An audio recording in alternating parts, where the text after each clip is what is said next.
The sponsor of tonight's episode, Red Pill Threads, dares to go where few others will. Perfect for the proud libertarian or anti-statist. Their designs are loaded with deeper meaning and hard forbidden truths. They hate the government more than you. Their shirts are an act of defiance, rebellion against liberal agenda, corrupt government, psychopathic oppressors, and the status quo. We're fighting back. Their shirts are the weapons on the front line of this war. When you wear them, you're gearing up for combat, and you boldly shout, "We will not lose this war without a fight." And we won't lose. We will keep fighting until we win. Are you ready to fight? The main reason we hooked up with Red Pill Threads is they put their money where their mouth is by donating 20% of their proceeds to rotating charities, most specifically aimed at helping child and human trafficking. So visit their website at www.redpillthreads.com and join us in the fight. Welcome, fellow lushes. Come on in, pull up a bar stool, and enjoy some cocktails with Dimples and the Beard.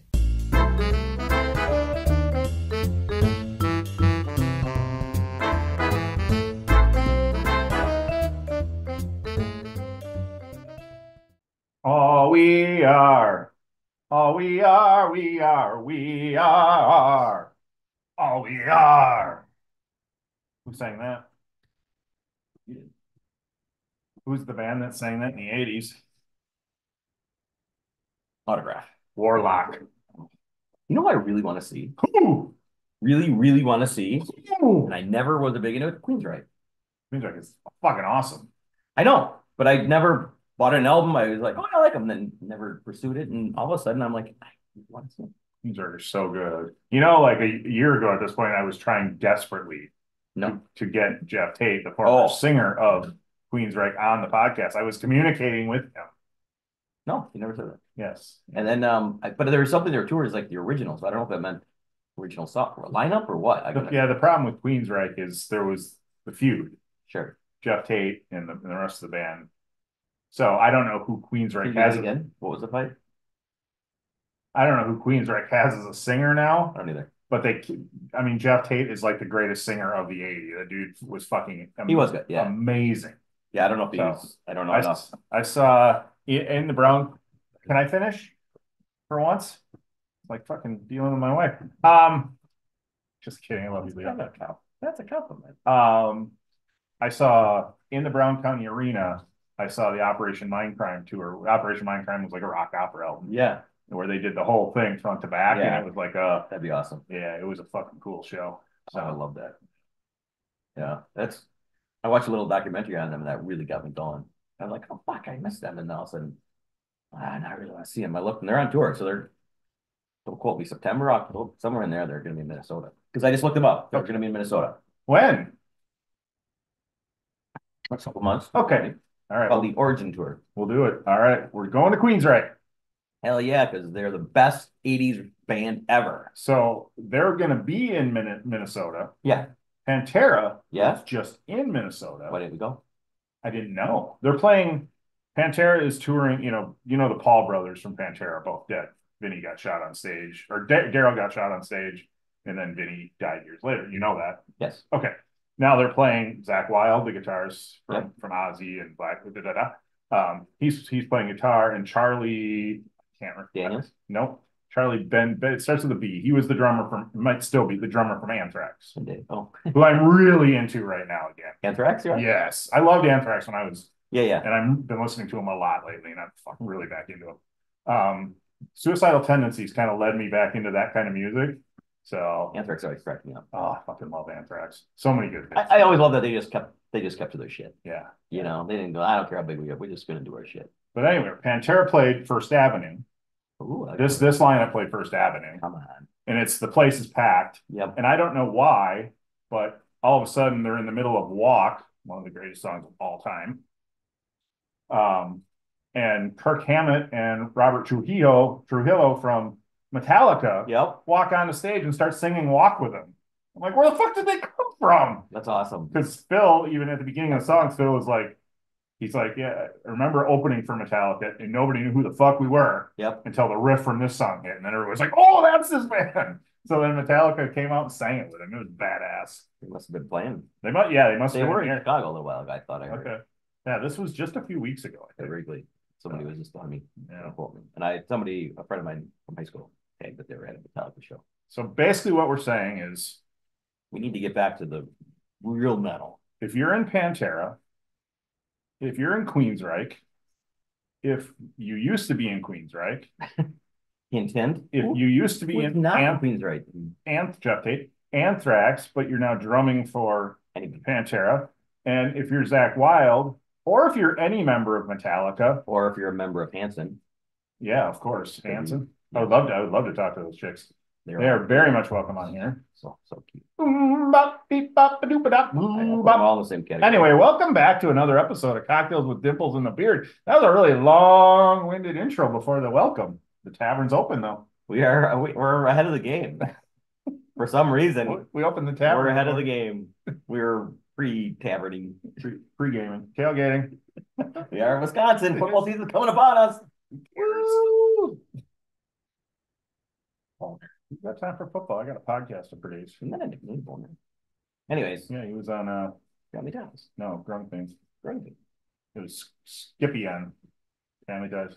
Skippy and a boner. All right. Skippy and boner. What do you do with the boner? You put Skippy on it. So comment on a Skippy boner in the comments. Like, subscribe, and give us a follow on YouTube, and check us out on Rumble. The big bad one. And thank you, YouTube, for the pretty sound. Okay. We don't have to thank them every fucking episode. They'll kick us off. Too late. So anyway, let's not keep a pretty lady waiting, sir. We got milked military also. So without further ado, I'm saying this because she calls it herself the tiny bitch, Brittany Brave. Hello. Hey, how are you guys? We are fantastic. How are you doing? I am great. I'm great. Thanks for being flexible. I ended up picking up a spot in Miami. So just pushing it up a little bit is going to allow me to juggle everything. So I appreciate it. No, obviously the real job comes first. Anytime you're willing to give us is we're more than grateful for. So thank you for having me. This is the sick studio you got back there. Yeah, it's a real studio too. We're not in somebody's apartment or anything, I swear. Goddamn, rent's getting outrageous. Yeah. Hey, Mom, quiet down. No, I'm kidding. Yeah. I'm actually at my parents' house. So if you do hear my parents or a landline telephone in the background, okay. I asked them to take it off the hook so it doesn't disturb us. So after we introduce can we explain to the group what a landline is? Yeah, everybody doesn't know. Yeah, right. So we're joined by Brittany Brave, comedian, and now that you say you're at your mom and dad's house, the first question I have is, your mom's okay? The kidnapping, she's fine and everything? Oh, yes. Yeah. Couple weeks ago, my mom came on my podcast, which is called Big Yikes. Yep. Ironically, that episode is dropping. Well, I don't know when this is going to come out. So I assume that by the time this comes out, that episode will be out. Sure. My mom, in true Italian mom fashion, in true white woman named Karen fashion, was my most difficult guest to schedule. We had to work around her busy life and commitments. And she essentially made me get an Uber. It made me get her an Uber to our studio that we have, which is about an hour from where we live. And it was a Tesla driver in Miami, Florida, and he didn't charge the Tesla before he picked my mom up. So if you listen to the episode, she gets taken on a ride. And if you've ever been to Miami, all the men look like characters from Grand Theft Auto. They don't have real jobs. They have questionable morals. She reeked of Axe body spray by the time she got to the studio. It was a weird it was weird. It's worth a listen. It's a quick, chaotic listen. Yeah. So, yes. So wait, in all reality, bless her heart for taking the journey. You had her continue to come to the studio? Because I thought you sent her home.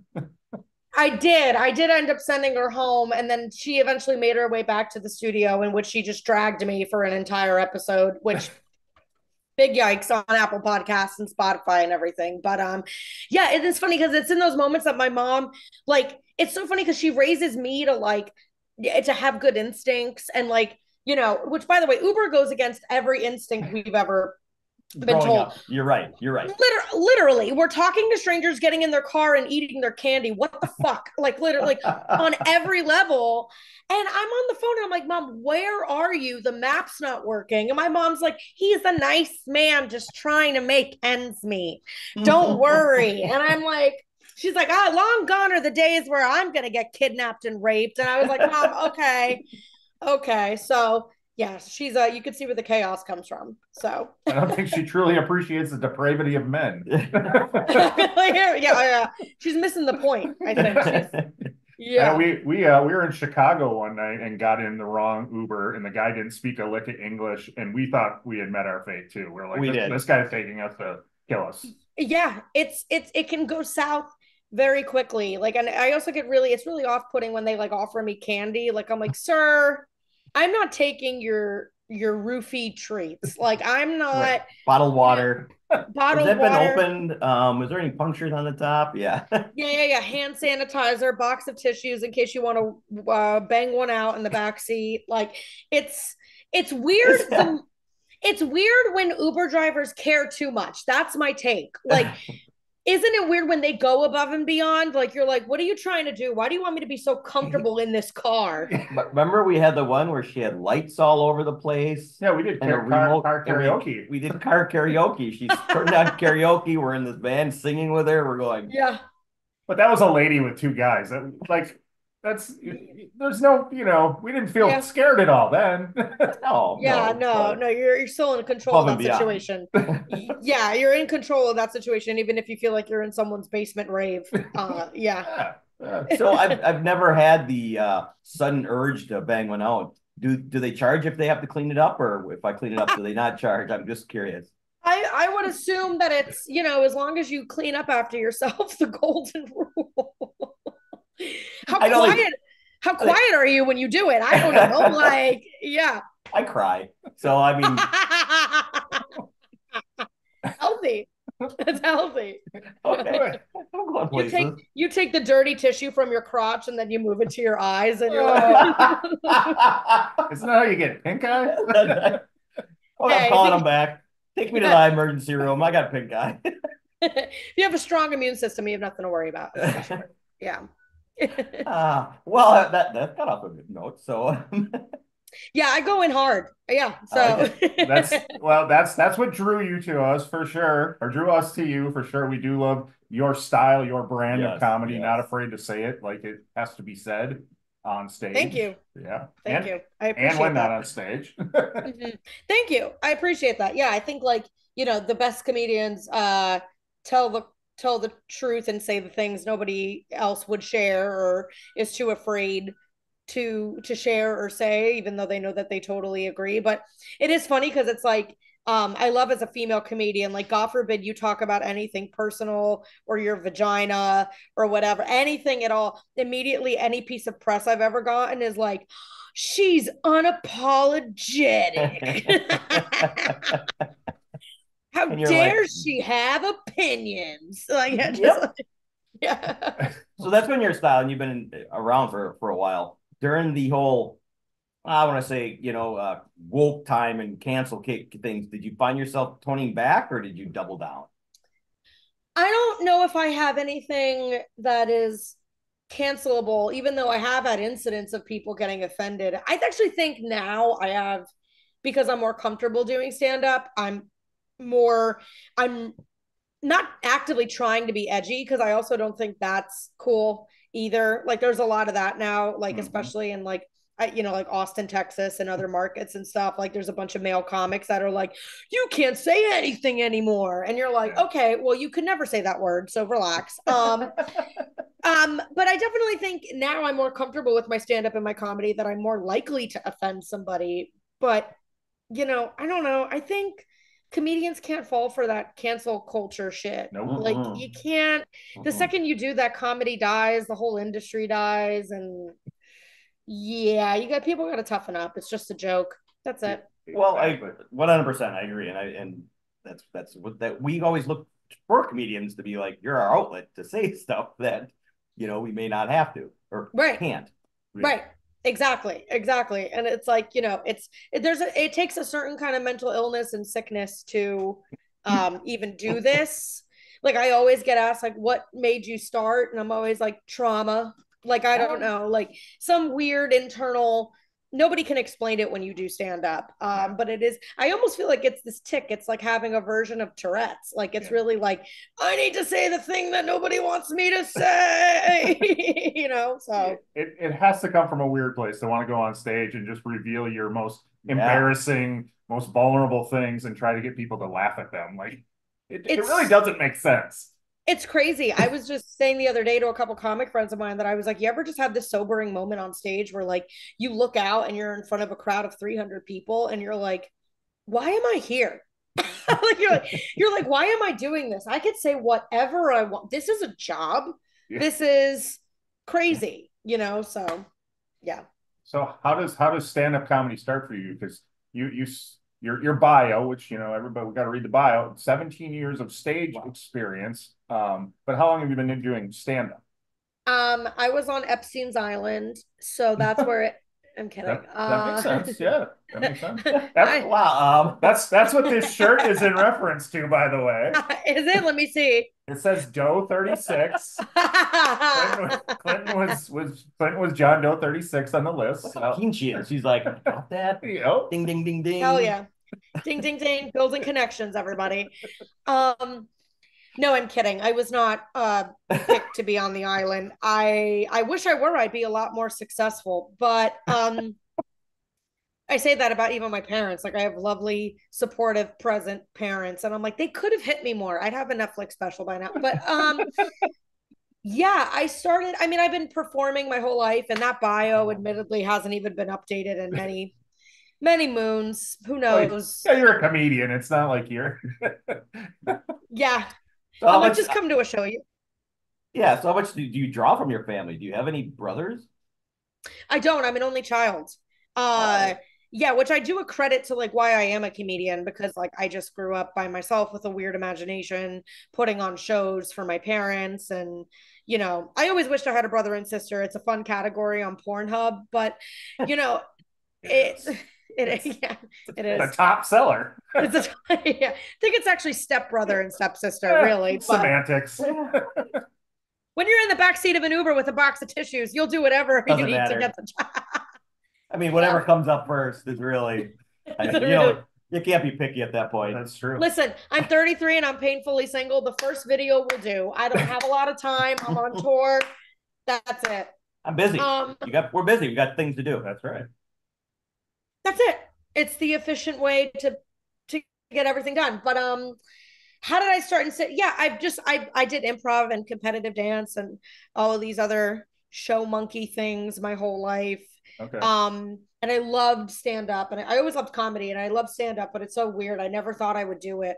It's just like a weird running from yourself. I always thought I would do acting or other forms of other shit, in the arts and entertainment. And then was dance a part of your high school or childhood? Did you do a lot of dance? Yeah, that's what happens when they realize you're not going to get tits. They just throw you in dance and cheerleading so you can fit right in.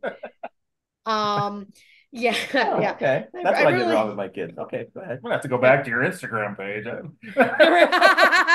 Hang on, let me double. I swore you had tits. We've seen them on the OnlyFans. Yeah, I did do dance. I think I wanted to always be around the stage, like even as a kid, and I'm like the only person in my family who does anything like this remotely. Like everybody else has normal jobs and is nowhere near the arts or anything really creative. And then dance was just traumatizing. Like it was, fun as a child, but like they really do impose those body image issues on you early on. And it's really tough and not fun. And you get early onset UTIs from the spandex and the leotards. And then I just abandoned it. But then at some point life happened and I was like, I think I should just go yap about my bullshit and my trauma into a mic at an open mic. And that's how stand-up found me. So was it your idea to go on stage, or did friends push you to go on? I want to say that it was my idea, but it was my idea after it was my friend's idea for sure. So that's an interesting question. I always had friends say like, you're too funny for improv. And no offense to anybody who does improv, but not comedy. Anyways, I'm kidding. I'm absolutely kidding. And I did have a lot of friends say, like, you're so funny. Why won't you try stand up? These stories are so funny. You're so good off the cuff, or you have these ideas that are out of this world, but they're relatable, like premises, essentially. Yeah. And I don't know why. I just had this aversion to it. And then I tried it one day, and after years of being on stage in different capacities. I just got on stage on an open mic and I was like 2 minutes in, bombing, obviously. But I was like, wait, this is it. This is that feeling that I never fully got from cheerleading or dance or theater or improv. It's whatever this is right now. I'm bombing and I still love it. Even yeah. Good point. Yeah. Yeah, I actually like I love bombing in theory because I'm like, cool, we're growing, we're feeling something, or whatever. Like, but I'm still like a big baby brat when I bomb. I really am. Like, if I don't have a good set to my standards, I'm in a pissy fucking mood after. Like, don't come near me. I don't want to talk to anybody after my set. So sure. Yeah, definitely have a love-hate relationship with that. So how long does it take you to come down if you have a bad set? If in your mind you had a bad set, how long does it take you to come down? People need to leave you alone for the next week and a half? Until I get to shoot something, and then I usually feel better. No, I'm kidding. I'm kidding. I'm unhinged right now. I love it because you guys DM'd me beforehand and you were like, we've seen you on other podcasts, ask about if you can curse or not. Yeah. And then you were like, absolutely have at it. And I feel like you gave me an inch and I'm taking 15 miles. I'm perfect. Like, okay. Yes. That's what a good guest does. Perfect. Right. There we go. Honestly, I think now I bounce back from a bomb quicker. Yeah. Just because now you're like, all right, it's what it is, and you don't let it like define you as much as a comedian. But like definitely you'll have certain nights where it rocks you when it doesn't go well, and especially once you start like having people pay money to see you live. If you don't feel like it went as well as it could have, now you're in your head for a whole different reason. And but you got to accept it. It's like, everybody has a bad day at work. It just feels worse when it's on stage in front of people. So when you're having that feeling, like I didn't do well on stage, and you come off and everybody is saying, no, great show. Is it like, I hate full it. of shit? Yeah. Okay. I hate it. I don't like it. And when people are like, that was amazing. Great job. So funny. And I guess you get to a point in comedy when you've been doing it long enough that like, it probably still is great for the person on the receiving end, right? Like they're like, I don't get it. You were funny. Like things landed. But I think what your jokes can do or what you can do. But yeah, I lean towards, I don't like that bullshit. Like I won't subscribe to it. Like if people are like, that was amazing, so funny, like I'll be like, it wasn't. Have a great night. Thanks for being I'm aware. I'd rather be aware than be like delulu about anything. So yeah. Okay. When you're writing jokes and you try them out and they don't hit right away, but you love them, you stick with them or you just scrap them right away? You got to stick with them a little bit. And I think if you really believe in the joke, you can figure out a way to rework it or reframe it. I mean, I would say if you've tried a joke 10 times, I don't even know if it would get to 10 times, right? Yeah. And the majority of the times it's not working. Something about it doesn't work. But there's also this notion of like putting some of your jokes on the shelf. I've done that. And it just doesn't work right now. And then like a year later, I came back to it and I found a new way to talk about it. And now it's working. But yeah, I think you have to be like mindful. Like you can't give up on something right away, but you also can't hammer it at some point you have to like let God with the joke and be like, no, this just doesn't, I'm not on to something here. But yeah. So what is your process? You write it, you talk it in your phone, you write it down in a notebook, what is your process for writing jokes? I'm a super autobiographical comic. I don't like to, I mean, I think every comic is like observational to an extent. Sure. Obviously, like, what they think of the world and things around them and things happening to them. But I tend to lean towards like things that affect me or that I've gone through and what I can kind of pull from that to relate to a crowd. It's a mix. I usually just try it on stage or talk it out. But then at some point, it's always interesting. I find it interesting to meet comics that don't write at all. I'll say that. And everybody has their own process, totally. But like for me, at some point, I have to put pen to paper to like, what am I really saying here? You know? Yeah, and especially if you're telling a story, because you don't want the story to be just drag and drag and drag. 100%. Yeah. And you got to just know what your hitter lines are.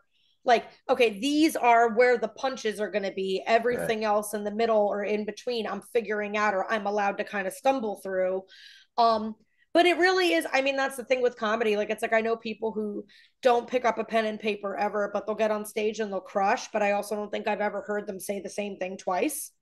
And then I also know comics, kind of, yeah, kind of. I'm like, fuck you, honestly. Yeah, you know, like I'm like, come on, like that's like a form of autism. There's something going on there. Something's going on there, and it's sometimes I think it's also like they crush because even the audience is like, this is chaotic. Yeah, what's happening? Like, you know what I mean? Like, and they're almost laughing at the chaos of it.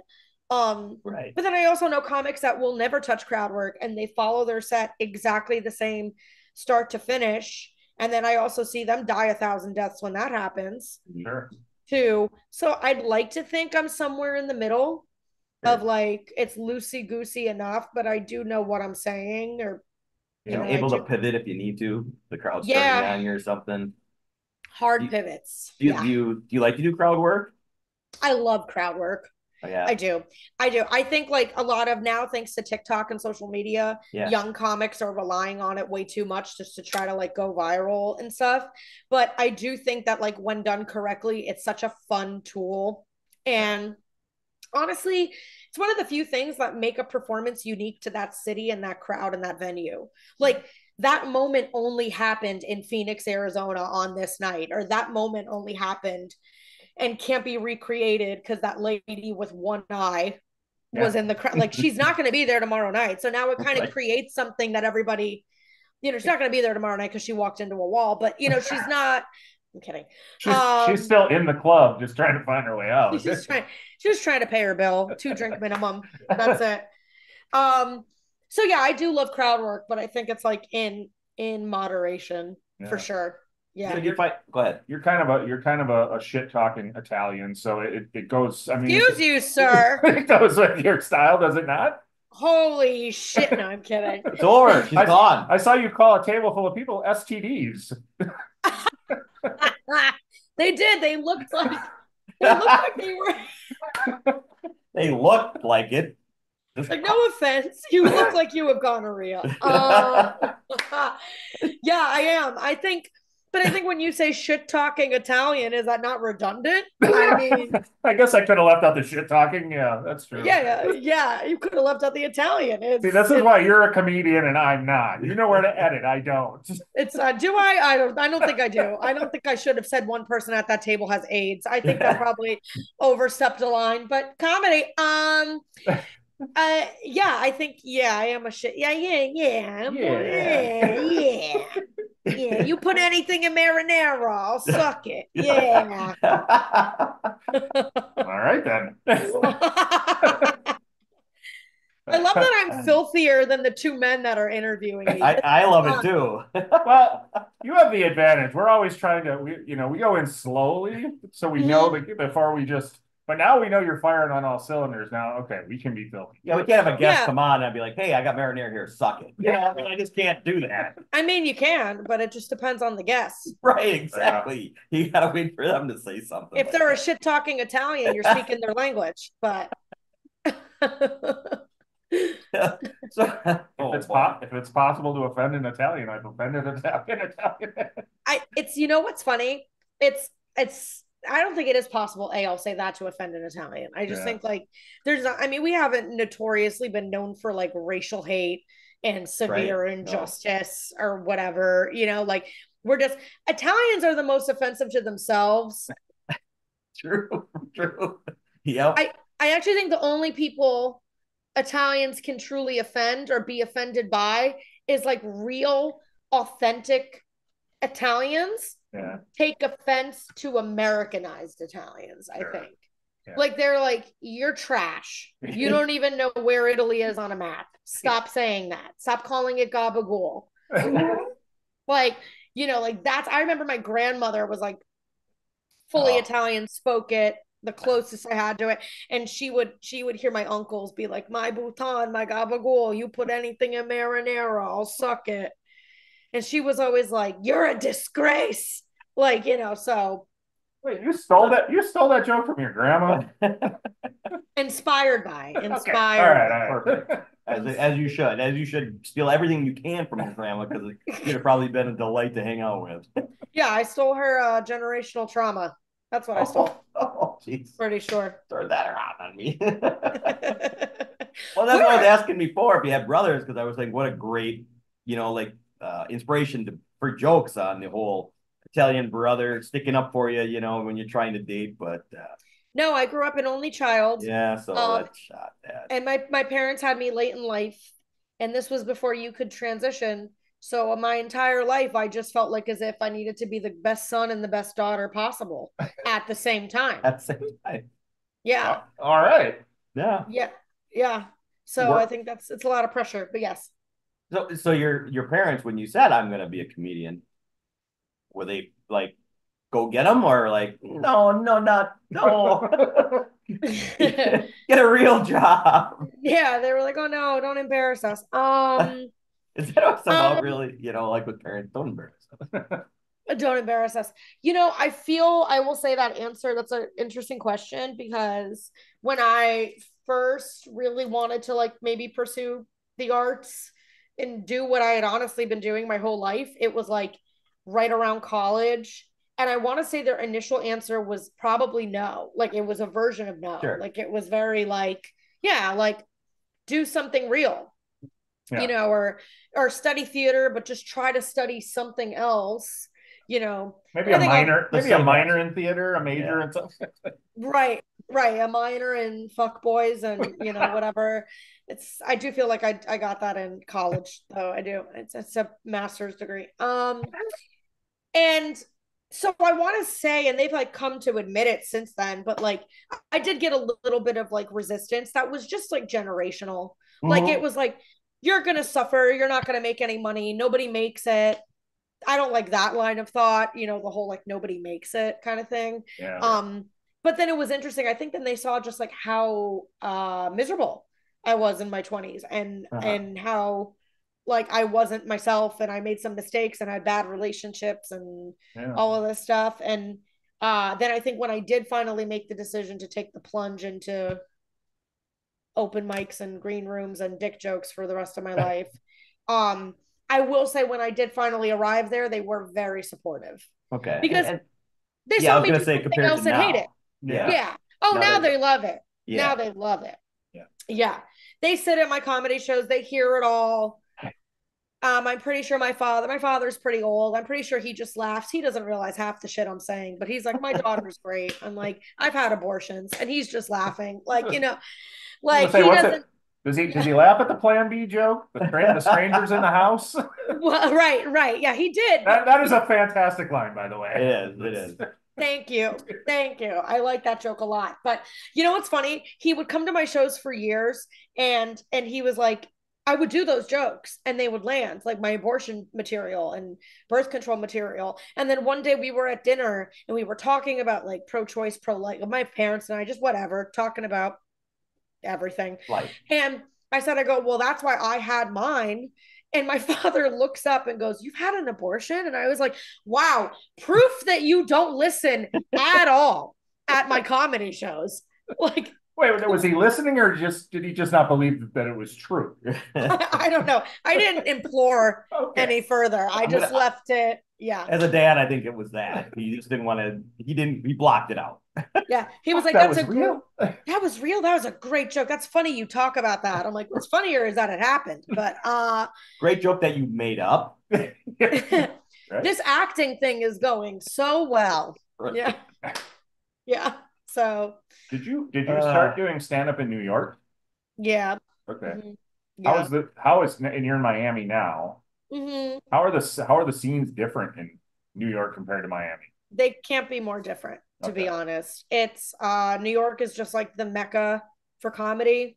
Like nothing compares. Austin, Chicago, anything. I mean, Chicago's great. Austin's obviously on the up and up. LA is trash, whatever. But you know, um, nothing compares to New York.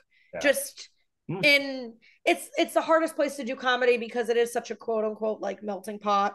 Yeah. And everybody that is in New York is usually there for a passion and a purpose and is like so good at what they do.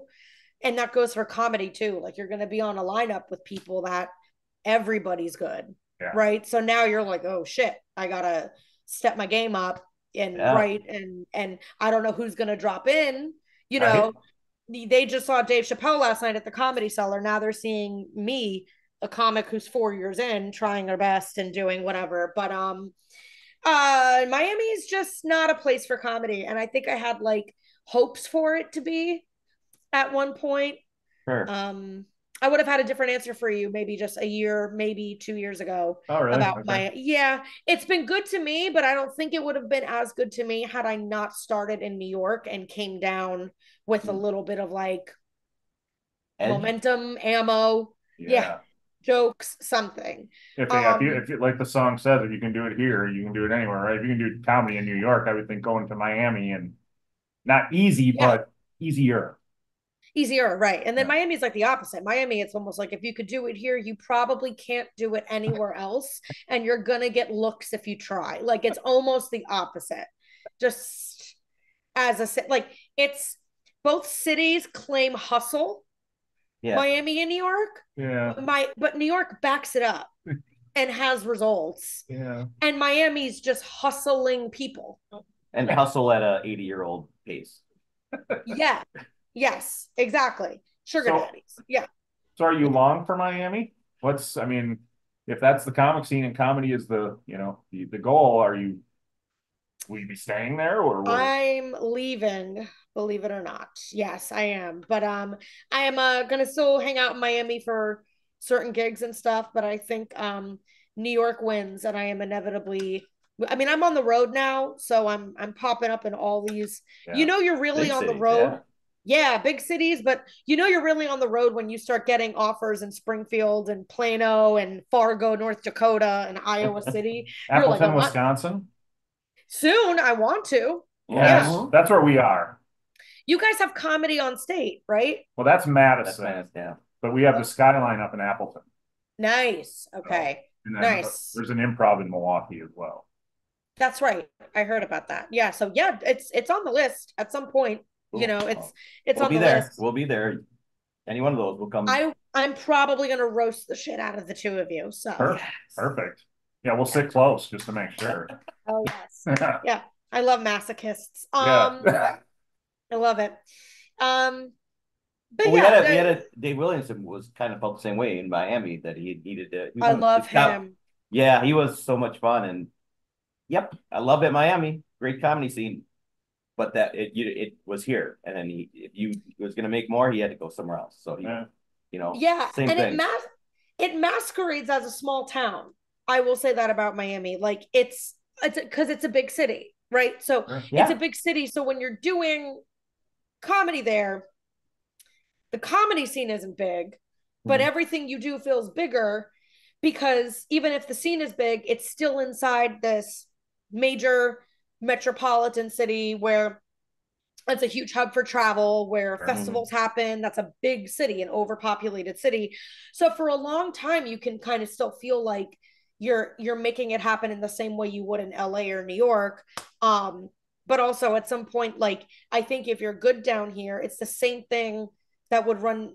What's a small town? Wichita, Kansas. It seems pretty small. Seems pretty small. Like, I think the same thing would happen in Miami where you're like, well, I've done it all 1,000 times over. Yeah. And unless I just create the next ceiling for me to break through. Yeah. And I think a lot of us did that. Dave is one of the people who did that, like push their own boundaries, set a new standard. But at some point you're like, how long am I going to keep doing this? And does it matter? Yeah. Kind of outgrown the scene. That's what I remember him saying. for sure.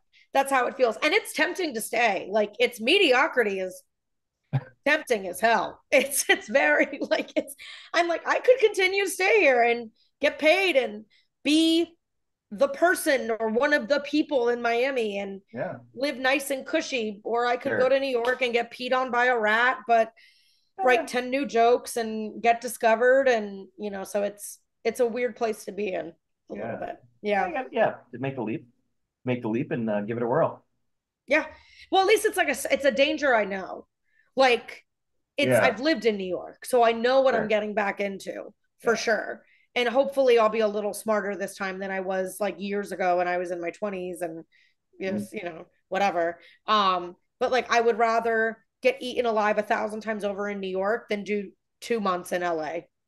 Like it's All right. You are headed out to the West Coast though, aren't you? You got some shows coming up out there? I am. I'm headlining the Hollywood Improv. September 6th.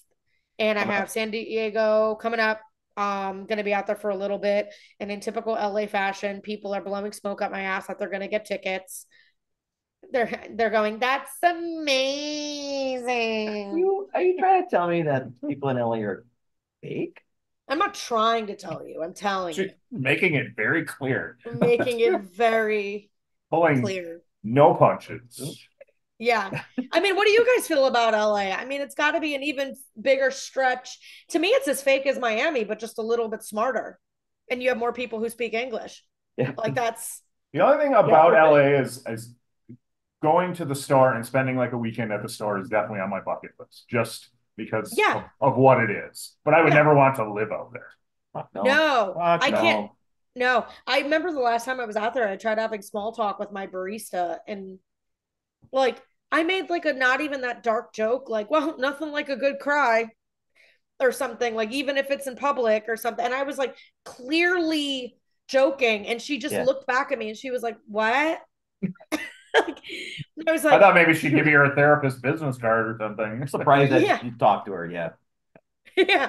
I'm surprised we could even have a conversation, to be honest. Yeah, do you remember that we were out in LA for some concerts and for a period, and we would talk to people, and we've had a couple of them at the time going kind of like, what are you talking to us? You don't know me. And we're like, no, we're just trying to we're just hanging out, chit-chatting. And they're like, oh, and they were nice, and we didn't get in.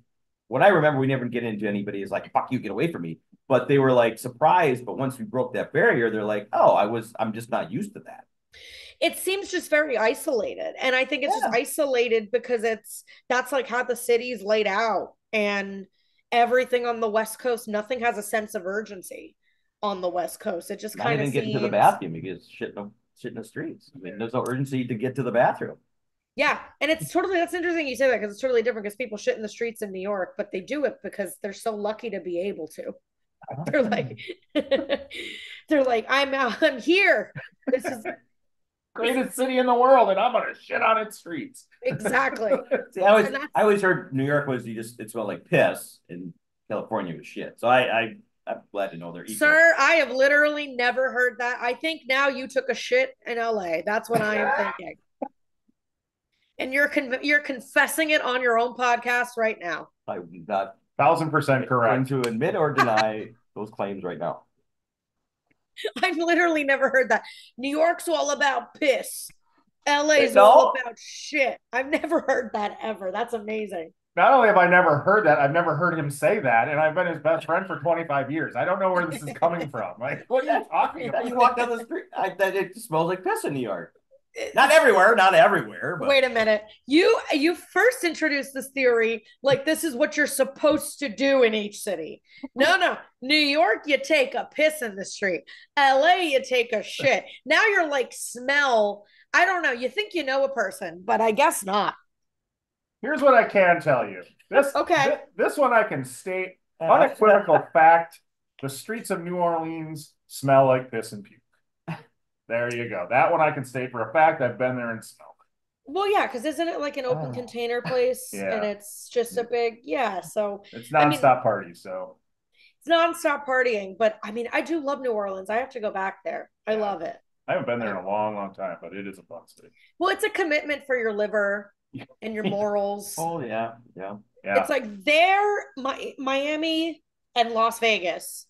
Like, I feel like those are three cities you gotta like, ooh, I gotta. Yeah, you're not who you normally are when you go to one of those cities. You're going to play a character. You got to commit. Yeah, you got Yeah. to commit. I've never been Yeah. to Miami, but the other two for sure. And then you got to yell back at your liver when it yells at you when you're in those cities. Yeah, that is true. I feel like if you guys went down to Miami, I'm not going to assume your age, but you would have your bank account information wired and stolen by an OnlyFans model nearly immediately. You guys need to be careful. He already had. Probably so did. yeah, he didn't have to go to Miami for that. Probably 27 minutes in there into Miami, I'd be stolen. Yeah. It's funny. I had a buddy of mine. He came down to Miami with his brother. No, not celebrating a birthday, not anything. The two of them just wanted to blow thousands of dollars and do coke. That's it, you know. So I said, okay, great. And he goes, I was at this strip club, that's strip club 11, which is very popular strip club in Miami, open all hours of the night, gorgeous girls. I don't want to say it's upscale, but they think they're upscale, but it's like one of the things to go to. Lots of concerts happen there, rappers drop in, so on and so forth. Okay. And he goes, this girl grabbed me and seduced me, and she was all over me. And she brings me to one of the back rooms. And in my head, I'm like, that sounds pretty standard for a strip club, I think. Like that sounds. And he says, I think he asked for a hand job or something along those lines. And he said that her rate was like $3,000. And she said, he's like, I can't afford that. He goes, I can't really do $3,000. He goes, I can give you like 1,500. And then he's like, he continues to tell the story. Obviously, nothing happens, right? Obviously. And he goes, yeah, she was really holding out on me. I was like, no, you couldn't afford her, you idiot. I don't know. What? Wait, what? I would give a hand job for $1,500. I think 1,500 for a hand job is like that seems doable. No, I don't know. I think that seems doable. $3,000, then you're getting to a whole other base. You better be getting something else. But it is 11, so it's really like not unheard of in Miami for those to be the numbers, depending on whatever. But it was just so funny. His mentality was like she was really playing hard to get. I was like, no, Steve, you couldn't afford her. She wasn't playing hard to get. It's like you're out of your element. This is normal. This is like it. It's $3,000, and he was like, I can give you 1,500. Can you just touch it, please? Like. Just tap it a little bit. Tap it. Smack it a few times for a couple. All right. If you just rub this spot for a little bit, it'll be good. Can you just blow air on it? And unfortunately, I won't be tipping either. Correct. $1,500 flat rate. That's where we're at now. That's literally what I came with. Yeah, tip included, clearly. But yeah. So that was I do have a lot of male friends that have come to my city and been like, they've fallen into all of the traps, the tourist traps like that. And they're like, I was scammed. I was like, yeah, welcome to Miami. Yeah. Obviously. And I was making a mental load, strip joint K11 or whatever, and then $1,500. Yeah, it's gone. I can't afford Miami. No. Yeah, no, it's a commitment on a couple different levels. And I don't even venture. I hate nightlife. I hate going out. I hate socializing. I hate nightlife. What nightlife do you have in Madison, Wisconsin? What do you guys do? We drink a lot. Yeah. I mean, all of Wisconsin drinks a lot. Yeah. Like a lot? Madison's a college town, so there's a lot of college bars. Okay. So you guys are going out every night trying to pick up young tail? No. We used to. But if you look at the polls, Wisconsin and cities of Wisconsin are always up at the drunkest cities, drunkest state. We're just always up at the top. Nice. Yeah. Fargo, North Dakota was like that. When I went to Fargo, I was like, what are you guys about? And they were like, everyone's really nice and we drink a lot, a lot. And I was like, okay. Yeah. And we're proud of it. Yeah. We're proud of it. That's it. That's all that matters. We're also one of the fattest states. So I don't know if they go hand in hand. They may. Is the cheese as good as everybody says? Yes. Why though? Why? It's fresh. Cheese curds, the real cheese curds you get them warm, done, they squeak, they're so delicious. You know how people are doing the Diet Coke test online where they're like, nope. You haven't seen it? Okay, well, it's like in a box and it's like various versions of Diet Coke in a can. from a fountain in a bottle, in a glass bottle, and people have to guess Okay. what, like, I don't know. It's just people wasting their time and embarrassing themselves on TikTok. But Sounds fun. you guys should do a cheese curds test where you get cheese curds from various parts of the country. And then you guys have to guess which one is a Wisconsin cheese curd. I See, think but that would be the thing of cheese curds is they're best like 2 minutes after they're done. Like they have to be fresh because they're still warm, they're fresh up. So if you like get them from different areas of the country, they're gonna go stale. Yeah, gonna be the same. It's not well, the what same. if you just fly people in and you do like the Wisconsin cheese curd Olympics and you get somebody from LA to make them, somebody from New Orleans to make them, whatever. I don't know. I'm spitballing. I'm your new marketing director. No, we appreciate it. You're trying. We're gonna need some investors for this project. That's all I got to say. We're not we're a little cash strapped on the podcast these days. So there's many states and cities that just don't know what cheese curds are. So cheese curds, I will say the term curds reminds me of how the word moist does. Oh. It makes me feel a kind of unsettled way. Not a fan of. I think that makes put sense. This curd in your mouth. You're like, maybe not. Maybe not. That's what my friend said to the stripper. That's why she upcharged him. He's like, you want to suck on my cheese curd? She was like, that'll be $3,000 yeah, for sure for that. And I brought marinara. And I'm just a shit talking Italian boy. Come on. I have to know. Oh boy. Are we going to find out more about Diane Damone's dating life? Is there going to be a season 2? You kind of left on a cliffhanger. We did. Intentionally, I'm sure. Leave them wanting more. I think at the time it wasn't. I mean, we may.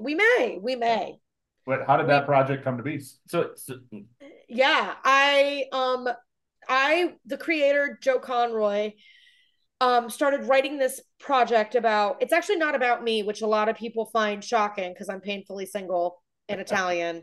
But Here goes my next 5 questions. Okay, sorry. Yeah. Check. Yeah. I mean, really, did you have to ask the single one? What about my energy gives off well-adjusted and unconditionally loved? Like, really? Like, clearly I'm painfully single.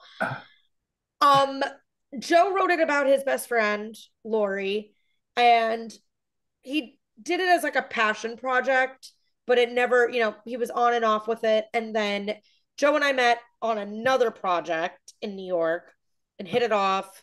And he would come to shows and so on, stayed in touch. And then pandemic happened and he pulled the web series off the shelf because he was bored out of his mind, like we all were.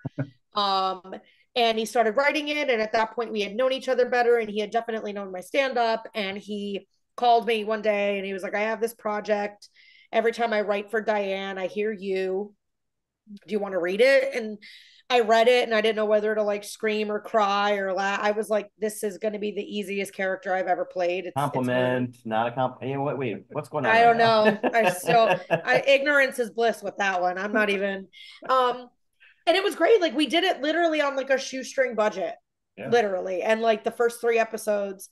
And then we premiered those on our own and then got in touch with Viva Film Company. And they watched it and loved it and gave us money to complete season 1 and TBD on season 2. I don't, I will say if I am Diane, then I can guarantee to listeners, she is definitely out there just flailing herself around New York City. Ready to go. And ready to go. Definitely still single. She's packed on a few pounds and she's tired, but so in season 1, did you improv at all at any, or was it written how he wrote it and kept it, or did you have influence? It was, I mean, the more or less like the plot points were Joe's. Yeah, for sure. But he did give me leeway to have fun and riff and improvise, and he was great receiving all that stuff. And I got to book like comedian friends in it too. So naturally, when you have comedians on set, they're not gonna stay on the script, as they shouldn't. But yeah, it was cool. It kind of serves as like my acting reel now. And I don't know. Dating stuff always feels very overdone. And sometimes you feel like a hack as a comedian to do it because you're like, this again. But then you do something about dating, like you make a series or a joke or a podcast episode or something. You'd be surprised, like, still how many people I feel like come out of the woodwork and they're like, I still watch that web series. It's so relatable. Yeah. And you're like, oh, I guess, okay, I'm overthinking it, I guess. I guess it did have an impact on people. So what about you just start thinking for yourself, or not, I don't mean it that way, but like season 2, if you want to get to go, like, hey, here's some ideas that I feel my character would go in. Then you could. Honestly, I have been through some crazier shit than Diane. So if season 2 ends up being about my relationship history, it's gonna be a hell of a lot sadder. This is gonna go from a comedy to a dramedy real quick. So TBD. I mean, I have sent Joe some stuff. I have sent Joe some stories and see, I truly think he hasn't written season 2 yet because he doesn't even know what to make of the fuckery quite yet. But well, that's the best fuckery. All that said, you're a great comedic actor. I really. Thank you. Yes, I definitely enjoyed it. They're fun short little episodes that you can quickly binge, and it's a fun little thing. So awesome, thank you. Yeah, and I think this is the call that people want more.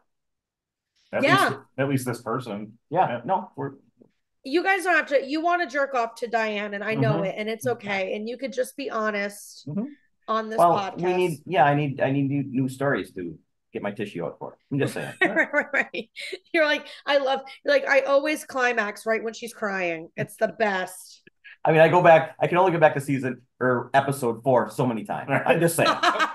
before my Roku player freezes. Okay, sir, you're done. Sir, we've had enough. Are you still? It's like Netflix. Are you still there? You're like, yeah. Isn't that sucks? Why do they do that to you? I mean, to be fair, I watched it when I'm in Uber, so whatever. Yeah, right. It doesn't matter to you. Right. Exactly. Yeah. Why do they do that? It's almost like they shame you for being addicted to their platform. Like, fuck off. Yeah. They're like, even when Instagram's like, do you know how much time you've spent on this app today? I'm like, yeah, I do. Rub it in. Yeah. They're pretending like they care, but they don't. They don't. No. Are you still there? Fuck you. No, I'm not. Yeah. I am, and now I have a pint of Ben and Jerry's. All right, so yeah. So with that being said, in the acting, do you enjoy? It seems like you enjoy acting, and you've done a picture and it's on the streaming services, right? The rest of your life. How did that come about? And you have plans to act in the future? That was a buddy's movie, and he's super talented, Michael Pomeroy, and it was his first feature film, which I think he killed for being a young kid, first time financing, making a film. That's pretty impressive. Honestly, I love to act, but I don't envy the process that actors have to getting work. I don't want to self-tape. I don't want to audition. I want to only audition for stuff that I would theoretically really want to have, or I would rather make stuff with my friends, or exactly how Diane happened, have somebody who knows me and knows my comedy and knows my acting range to an extent, make something and write a role for me, or think I could be good for one of the roles or something. Cause I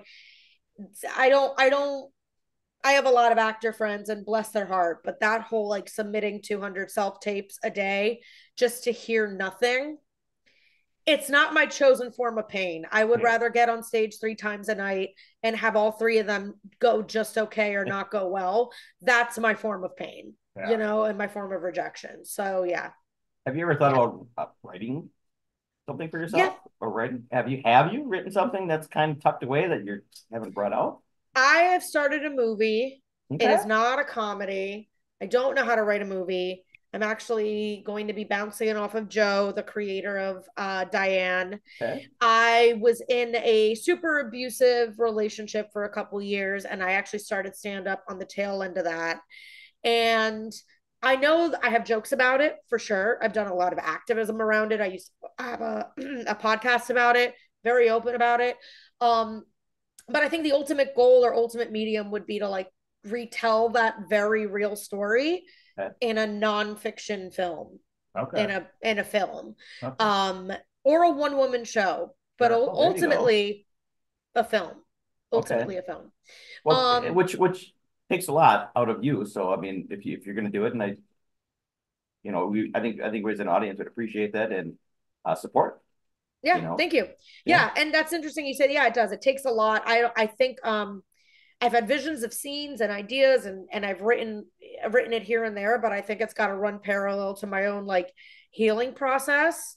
But I would like for it, I will say, to be really raw and, dare I say, graphic, and just really real. Because I would want people who watch it to know, like, this is exactly how these relationships go down on every level. None of this is exaggerated or fabricated. I would want people going through that to watch it and feel less alone, so on and so forth. You know what I mean? Take the realism away from it that, people go through this. Right, exactly. Yeah. And just kind of, keep it as real as possible. But I also think that in order to get to that point, it needs to be the right medium. And yeah, totally what you said. I need to be ready to, share your story. Absolutely. Rehash that in a theatrical way. Yeah. And raw and real makes sense. It's obviously your comedy style as well. So it makes sense that if you were going to do something more dramatic, that it would be in the same vein. Yeah, exactly. And I think with stuff like that, not to get too heavy, but I do think with like domestic violence and abuse in relationships and stuff like that, like I do think, this light doesn't work. Great. Yeah, you're going dark, but hey mom, so it's a subject. Hey mom, do you pay the electric? Yeah, right. Yeah. It's actually a mood ring. And it's kind of working, but try clapping. They're all. Are you there, God? It's me, Brittany. Okay. Go ahead, finish. I want to bring something. Or up. I could be like, I'm under arrest. I just say that to say, I think mainstream media fucks that topic up, like big time. Like it's either over sensationalized, or the details are skimped on, or the way you see it. And I get it, it's Hollywood. Things are hyperbolized or curated differently to make sense for the screen and TV. But like, I do remember watching like Big Little Lies, that show. And was it Nicole Kidman's character that was getting the shit kicked out of her? It was I don't remember one of them. And I do remember, well, what's interesting is when I was in that relationship, a lot of people recommended I watch the show. And I think it was their bat signal to get me out of the relationship. They were like, have you seen Big Little Lies? Twitch, wink. Like, and I was like, no. And they were like, please watch. You should watch it. Might be a bit of educational entertainment for you. Yeah, I would watch it if I were you, But I will say that show did a very, for the most part, really great job at like, that's how it happens. That's how it gets executed. That's pretty real,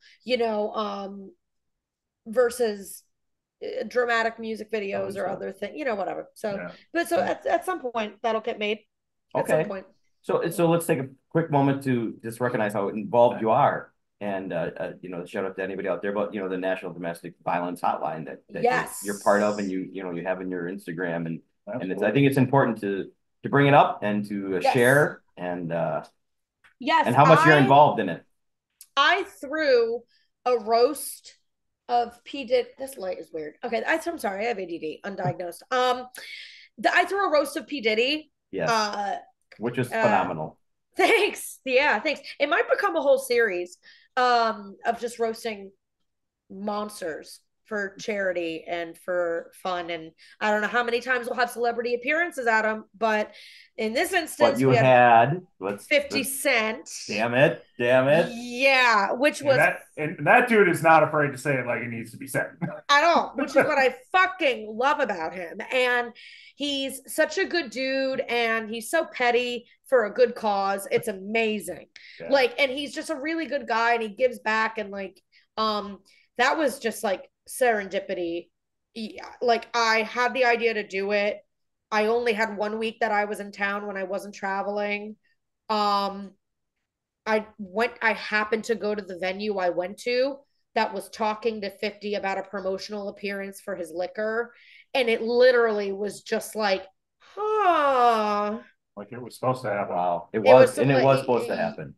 It was, because we wouldn't have been able to raise the money that we did, or get the press we did, all for a good cause, had he not made an appearance.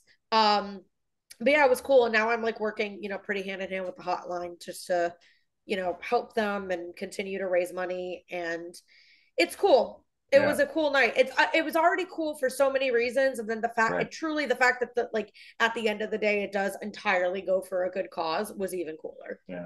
Well, that's the best part, and it's one of those things where, and I'm involved with other things where it's you wish you didn't have to, but what good's going to come out of this, is awareness and money in the right spot. So I commend you for that. Thank you. Yeah. And it's interesting. It's to do it for a celebrity is interesting for a couple reasons because you don't feel any guilt doing it for a celebrity because there's this distance between you and this person. Mm-hmm. And you definitely don't feel guilt doing it for a billionaire pedophile. No, who has proven he's a piece of shit, repeatedly. And yes. And we just as a society didn't want to listen. So then when people were like, too soon, I was like, what the fuck? It was just so. Not soon enough. Not soon enough. And I think the important thing that when celebrities do this stuff or celebrities are affected by it, like Cassie, people will ignore when it's happening to the people next to them, but give a bigger shit when it's happening to a celebrity. So it's like if we can put the issues of a celebrity, take advantage of that happening, take advantage in the best way possible of that happening to share that it did happen to me or to build a platform or to raise money.